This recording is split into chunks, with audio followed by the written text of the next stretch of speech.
బాధ్యత గల పౌరుడిగా జనాలు అమాయకంగా డబ్బుకి లొంగిపోకూడదు, మోసపోకూడదు అని నేనిలా చేశాను.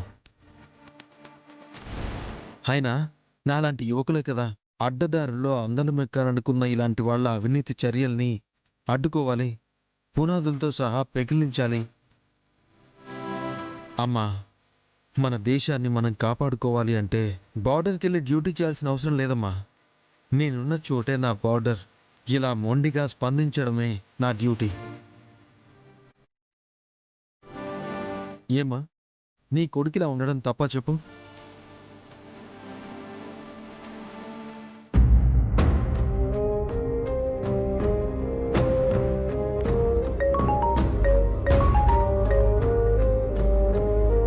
అరే, గురుగారు చేస్తున్నారు. గురుగారు, నన్ను క్షమించండి. క్షమించాలా? నిన్న దేనికి వెంకీ? అఖిలాండేశ్వరి గారి డబ్బు విషయంలో నేను అలా చేయడం మీకు కోపం తెప్పించిందేమో,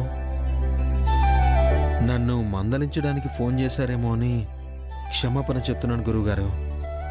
భలే వాడివయ్యా. మంచి చేసినా మందలించేంతటి మూర్ఖుణ్ణి కాదయ్యా నేను.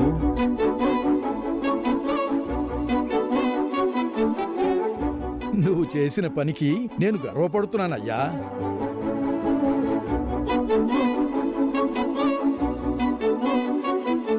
అఖిల నా కన్న కూతురే అయినా ఆమె ఈ చెయ్యి దాటి ఎన్నో ఏళ్లయిందయ్యా.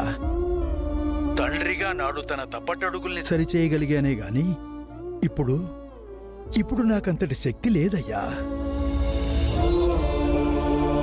కాని సరిచేయగల సమర్థవంతుడివి, శక్తివంతుడివి నువ్వు.